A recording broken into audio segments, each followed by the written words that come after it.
Jewellery खरीदकर पैसा बर्बाद मत करो क्योंकि ज्वेलरी खरीदना इन्वेस्टमेंट नहीं खर्चा है। 15 to 20% तो मेकिंग चार्जेस में ही उड़ जाता है। अगर गोल्ड से वेल्थ बनानी है तो ये 4 तरीके याद रखना। Number 1, physical gold. Gold coins या फिर गोल्ड बार्स, ये उनके लिए है जो टेंजिबल एसेट्स में बिलीव रखते हैं।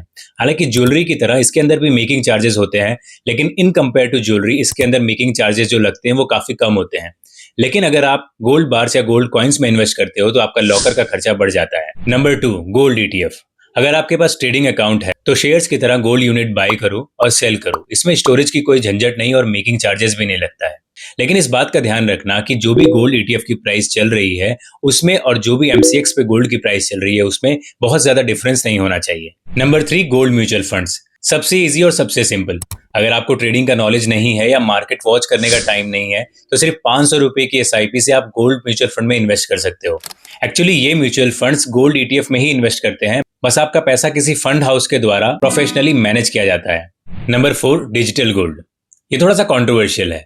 पेटीएम, जीपे, फोन पे के थ्रू आप 10 रुपए से भी डिजिटली गोल्ड में इन्वेस्ट कर सकते हो और आपका 24 कैरेट सोना इंश्योर्ड वॉल्ट में रहेगा।